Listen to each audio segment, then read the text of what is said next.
Hey there, friends. Welcome to the Being Brown and Bold podcast. I'm your host, Jess Thomas. We are so glad you are joining us for all our amazing conversations about stepping out of our comfort zone, being bold, and taking chances. Today, I am so excited to have with us Maneet Chauhan. She is the award-winning chef, author, television personality, and founding partner and president, yes, Madam President, of Morph Hospitality Group in Nashville, Tennessee. She's the recipient of the 2012 James Beard Foundation Broadcast Media Award for her role as a permanent judge on Food Network's Chopped.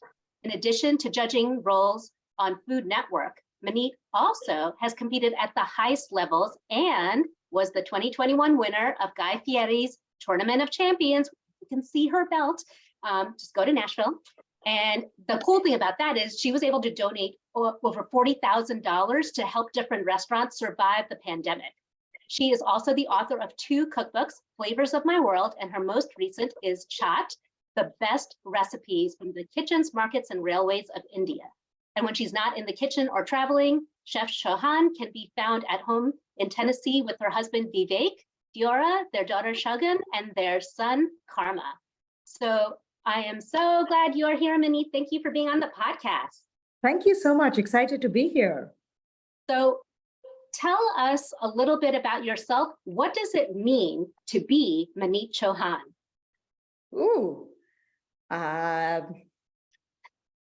that's quite a question. I actually do not know how to answer that. I mean, what does it just like a normal person, it's like you being you, me being me, and all of us have different paths and different journeys that we take, which form who we become, and that's it. Like, so Maneet Chauhan is a mom, is a wife, is a daughter, is a sister, is a friend, is a chef, is a TV personality. I mean, it's however, it's where you are in my life that defines who I am to you. I love that answer. And the reason I phrase it like that is I think most people, their go-to is they define themselves by their career, but you defined yourself based on all your relationships, which I think is amazing. And I think that's what people they shouldn't see their job as their number one identity. And that was the perfect answer. Maybe share a little bit about your cultural heritage and how that informs your life and work. Well, I was born in India and I grew up in India. I came here, I did my undergrad in India. So, grew up in a community with people from all over India, right? It was a middle class working household. Both my parents were working. And that instilled the value that, to succeed in life, you have to work. There are no shortcuts, in life. And that's it.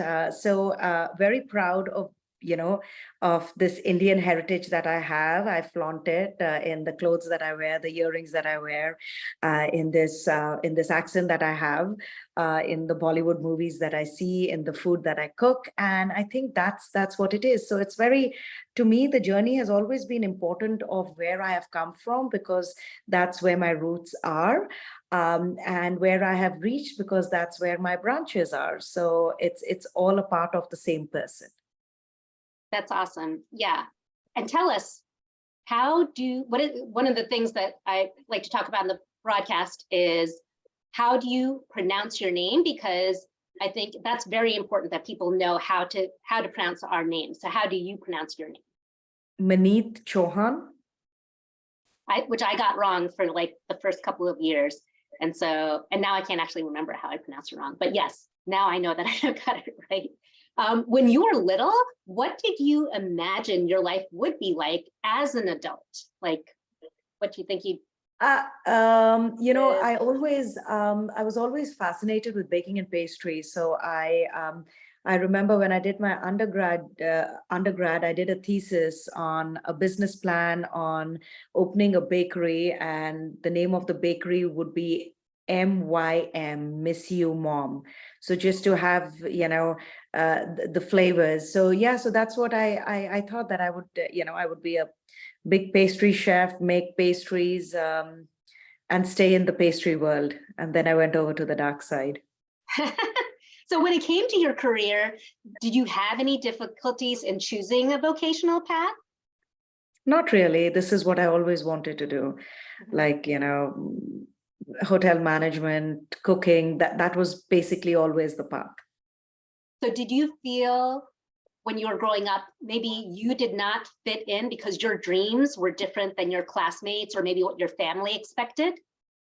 I think growing up, I never even, this fitting in concept never crossed my mind because I think I used to live in my own world and sing my own songs, the own tunes. So yeah, I mean now I think about it a lot more. But as a kid, I that was never a conversation I had with myself. Yeah, that's really good. You have a lot of self-confidence for like a kid that Yeah, my parents would say a little bit too much at times when I was jumping from trees and thinking I would be landing, on my feet, which didn't happen. So yeah, fun well, times. in a lot of South Asian cultures, there is this struggle of like, how do we honor our parents?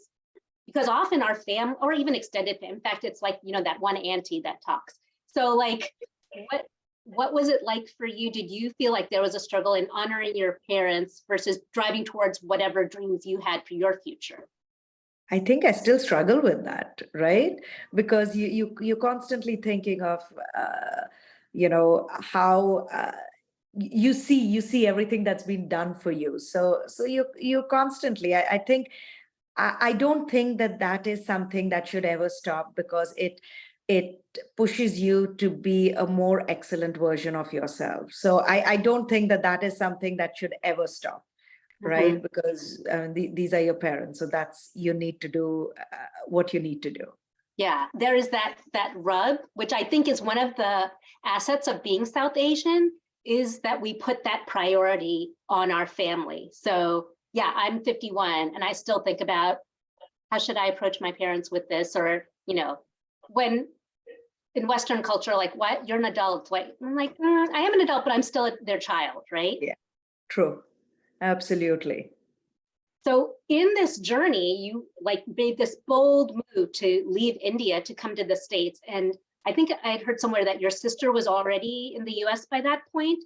So, and I know that you're in your career path, you went to Culinary Institute of America, because if you're going to do it, go to the highest level, right? But do you think if your sister wasn't already in the States, your path would have unfolded the same way to like if she didn't? No, I don't. I don't think so. I mean, I mean, it's the support system around you that makes you, be it your parents, be it, your sister, be it Vivek, be it the kids. You cannot make this journey by yourself. And the time that somebody starts thinking that, then I think they need to reassess what their priorities are. Yeah, because I think there's a difference between being independent and being interdependent because we need each other. Yes. Otherwise, it's lonely. Like, even if you could do it all, it's still lonely to do it by yourself.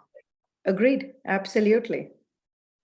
Um, so the podcast is called Being Brown. So one of the things that is a central focus in the life of a brown person or brown families is marriage. And I grew up here, so I actually relate to your kids because I was born and raised here. But my parents and extended family, the mentality is, growing up, we're told you don't go on dates, finish your education, get a job, then you think about marriage. And then you may be able to choose your own spouse, but you don't really start dating until after you're married. This is like the message me and my friends all grew up with. Does any of this echo with your story growing up in India? Not really. Not really. I think we were raised in both my sister and I were raised in such a way that you are independent individuals who need to stand on your own feet, and you need to, it's amazing to have that camaraderie with the person you end up with, but not really. It never was. It never was the highlight. It was never a point of conversation constantly. Not really. Yeah, these are the things I wonder, because when our families came from India, what we and my friends now say is their picture of India is what it was when they grew up. And everything has evolved, but they don't have that same perspective. Exactly. So yeah, that's interesting to hear. I remember, like, even not just ideology, but like everything. So when I went to India, I had accumulated a bunch of salwar kameezes, different Indian clothes over my high school years. I went to India after being married for 5 years, and I have an auntie in Mumbai, and she saw my clothes. She's like, "What are you wearing?" I'm like, "What? It's an Indian outfit." She's like, "That is so old fashioned. Why are you wearing that?" I'm like, "I didn't know that there's like updated fashion." She's like, "What? Why don't you know?" I'm like, I don't know any. I feel so tough. But yeah, why do I think the clothing style, skinny jeans to like long jeans, in the West, why wouldn't Indian fashions also evolve as well? So that was a Absolutely. lesson that I had to learn, which, by the way, your clothes, I love how you represent your background with all of your fashions. And yeah, it's a chef's coat, but it's the nicest chef's coat. How do you keep that clean? I'm like, I'd have spilled everything I on. don't. I You don't. don't? It just goes to the dry cleaner after that, as simple as that. And I only wear that when I'm doing events or on TV. I don't wear it on a. I mean, as much as I would love to, that when I'm cooking dinner or in the in the restaurant kitchen, it's for special. It's for special occasions. Yeah, yeah. Okay. So maybe if you could share the story of your view of marriage, especially because you and your life/work partner are together for your business side and your home side. I think the foundation is respect, right? Mm, I mean, if you respect each other for the person they are, what they do, I think that is what it is. And the fact is that you staying with a person, you need to challenge the other person to be a better version of themselves as they need to challenge you, and to be open about that conversation. It stems in friendship. It stems in in the sense that you are incomplete without them, and I think that's basically what it is. yeah, that's amazing. And I feel like your giftings um, are good in balancing each other out in the way that, like, when I've seen both you and Vivek together, you like help each other bring out each other's strengths, which Yeah, is powerful. it is. It absolutely is. Knock wood. Okay, this is a burning question in my heart, because I know you've like posted all these fun pictures on Instagram, and then you, like, on your anniversary you post like your wedding pictures, and then I was like, that's so cool that she had this Lake Tahoe wedding. Wait a minute. How come she didn't have this wedding in India with hundreds of people feeding everybody in town? Like, how did you get away with that? How did that play out? I think both Vivek and I have been such renegades, right? Like when we decided that we were getting married, our family was, they're at least getting married. Okay, do what you have to. It is. I think both of us are really blessed with very cool and very chill family members who are like, we are here to support you. Anything that you need, we'll always be here for you. But you guys do what you want. And I think at the end of the day, even though they weren't physically here, all the family members were in our heart. And just yeah, we didn't want to do the crazy Indian, like so many people. But like when we got engaged in India, Vivek's mom, she pulled all the stops. Like she did an amazing like engagement, which could have as well as been a wedding. So we got both the versions. Yeah. Oh, that's good. Yeah. I just like, and actually that's kind of the story with my parents too. It wasn't a love marriage per se, but they like their roommates introduced them. And then my dad sent a telegram to his dad saying, oh, they were in Calcutta, both doing their studies. And so they sent a message to Kerala. And my grandfather said, if you found somebody, go ahead and marry them. And so they just stayed there and got married there. I'm like, how did my parents get away with that? That seems so crazy because of all the like, no, you're supposed to do this, this, and this for your wedding. So yeah, that was like something I always wondered. But it was definitely like fun and romantic to like see those pictures. Very cool. So this is like an interesting, I think a lot of people don't know, especially in the West, the history of India or the depths of the history of India, especially with partition. And so I don't know if there's any part of your story of your family and partition and how that played out and how that strengthened your family and maybe even influenced you. Definitely. I mean, partition, 1946, 1947, it was a dark time, for India. So India was partitioned into India and Pakistan. And my grandparents, they were in Pakistan. My dad's parents were in Lahore. So my dad was a year old when they had to walk across the border, right? Like leaving everything. And my grandfather, he was a lawyer, a big time lawyer, and he had to leave everything. And they just walked walked over to India, which is like now when you see photographs of these refugees coming, you feel it, right? It was interesting because my grandmom would say, she's like, we had a 1-year-old wailing baby in our arms and we didn't even know how to feed him, right? That was it. My maternal grandmother, she wasn't married at that time. And, they were announcing along the border which city was in India or which was in Pakistan, and it kept on changing. So everybody was glued to the radio, and there was a time where they were staying, they announced that is going to be in Pakistan, and my grandmom's uncle immediately took her and his daughter. They both were these young girls, and dressed them as Sikh boys and put them in in a Jeep with a gun right next to him. And he's like, we are going to drive across. And if we get stopped by a mob, I'm going to shoot both of you first, and then I'll shoot myself. I mean, those are the stories that you get to hear. And, just the courage, the strength of these women, of your, ancestors.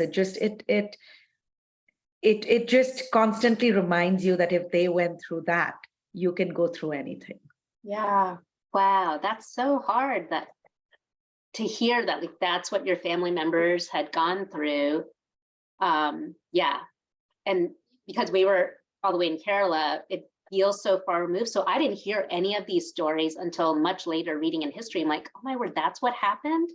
Because I think we get a different view of colonialism and freedom in India than the reality. So as you're raising your kids in Tennessee, how has it been for you to like bring these stories? And then, I mean, your kids are little, so they shouldn't hear like all the heavy things yet, but like helping them understand the whole story, especially as you're navigating a homogenous culture.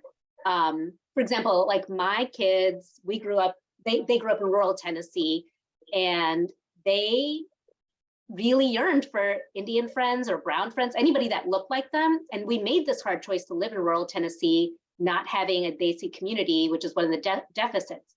There were a ton of benefits, but we always wondered, oh, should we have done something different? So how are you all navigating this, living in a different culture?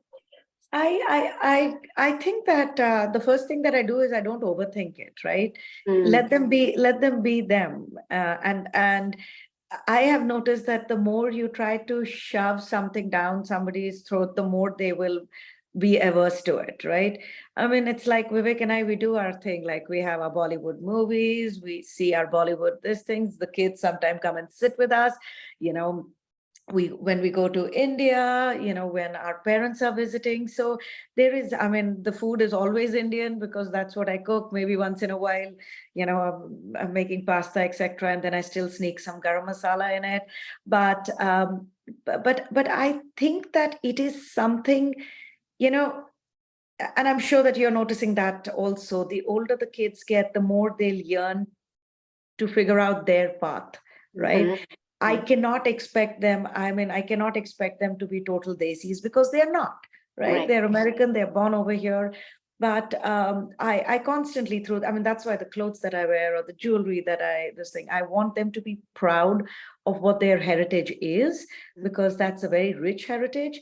And then they need to discover it themselves, Mhm. right? Like they have to find the joy and the curiosity themselves, because then they're going to push themselves more, as opposed to you've got to do this. I don't want to be one of those, as you were saying, those aunties telling people that, oh, this is right and this is wrong. It's not. It's what's right for them, and what's not right for them is the choices that they have to make.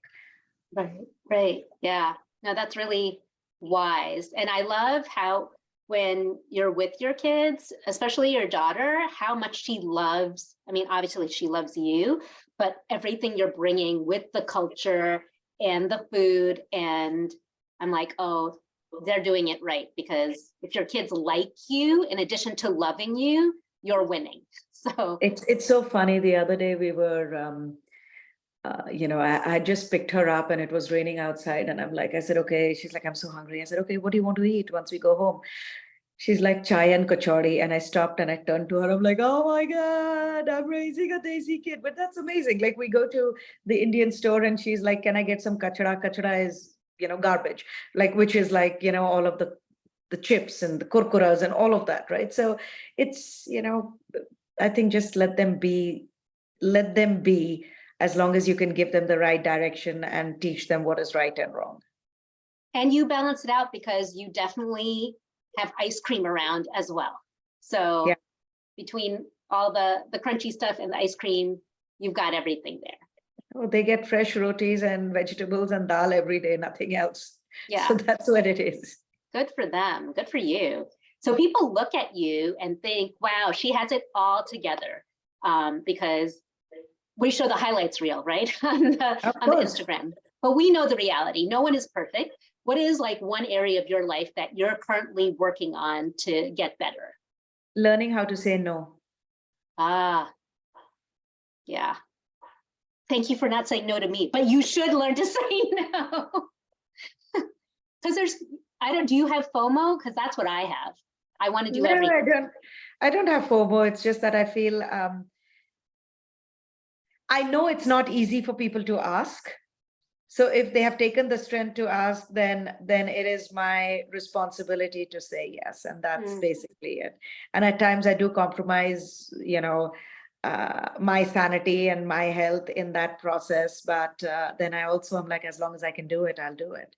yeah, So yeah, I'm not, yeah, no, FOMO is not. I'm like, there's so many things in this entire world I'm missing out on. And right. maybe it's not something that I want to, be a part of. So that's fine. That Yeah. doesn't make much of a difference. So as you've encountered so many different cultures, you've also seen faith expressed differently around the world. And part of this podcast is like enriching people's soul. And sometimes it's faith or like a belief system that is an encouragement. Do you have any faith or belief system that encourages your outlook in your life and the way you make decisions? I think the best uh, to me,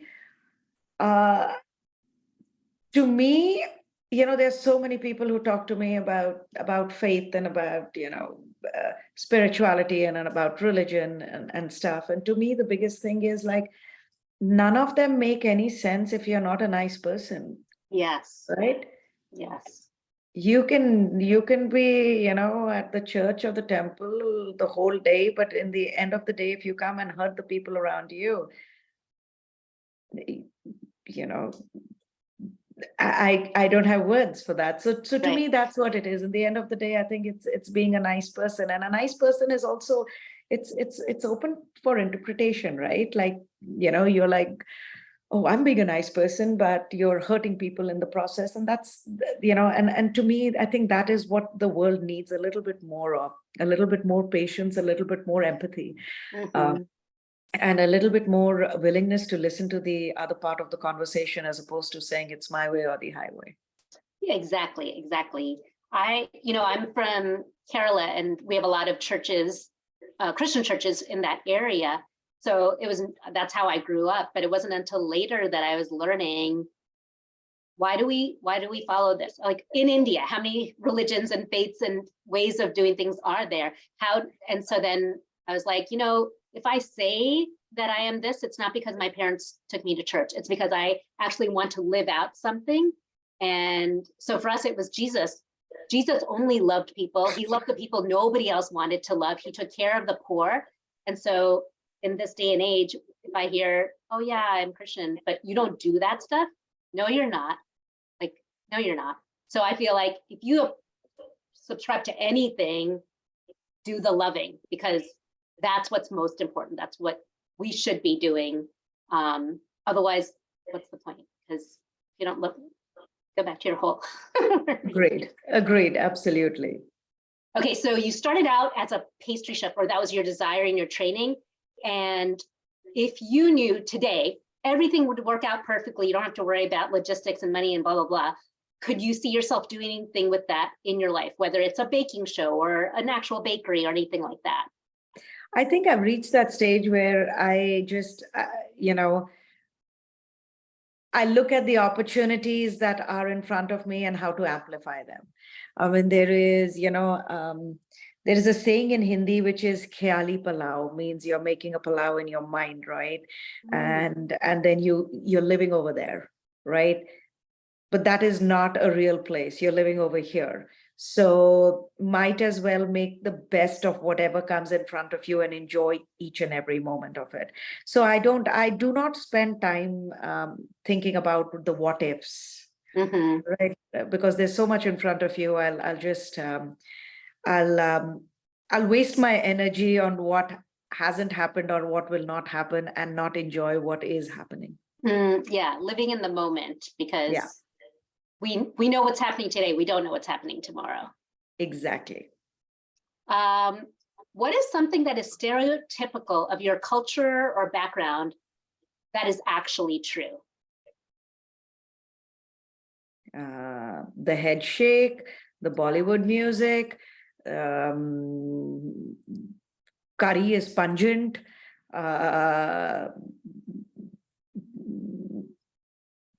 Yeah, I think so. Yeah, I agree with those things. One thing that's stereotypical is that Indians have frizzy hair, well, especially South Indians. I'm like, that is definitely true, unless you know how to use good hair products, which my daughter's slowly teaching me. Okay, if you had only one beverage, what would it be? Chai, tea, coffee, pani, any other beverage, if you could have like one drink? Water, Water. Yeah, that's the foundation of everything. yeah. There's a trick question. Do you have a curry plant? Yes or no, why or why not? No, I do not, because I'm hardly at home to take care of it. So I don't take on responsibilities that I cannot fulfill through and through. And if I want curry plants, I have more than enough friends who have curry plants, and it's very easy to get curry leaves over Yeah. here. So I don't feel the need of it. Yeah, good for you. I feel like for my children, I'm like, you need a curry plant to show you're adulting. What would you say to 18-year-old Maneet based on what you know now? I would tell her not to be afraid of failures, because failures are going to be more important in your growth as opposed to successes. Yeah, that's really good. I think people too often make decisions out of fear. And so, yeah, to feel like, or it's okay to make mistakes, and you're going to make plenty of mistakes. So might as well get started. To finalize, do you have anything coming up that you would like to share? Anything going on this summer? Uh, there are a couple of things going on, but I can't talk about it right now. So just keep an eye out on social media, and yeah, you'll get to hear about it. And it's the best place to follow you, Instagram, Facebook. What do you suggest? Instagram, I'm the most active. It's but all the social medias is at Maneet Chauhan. Yeah, perfect. Thank you so much, Maneet, for joining Thank us. This was you. fabulous. Always amazing talking to you. So thank you all for joining us on this episode of Being Bold and Brown. We will be back here next week with our next episode. Until then, be wise and be bold.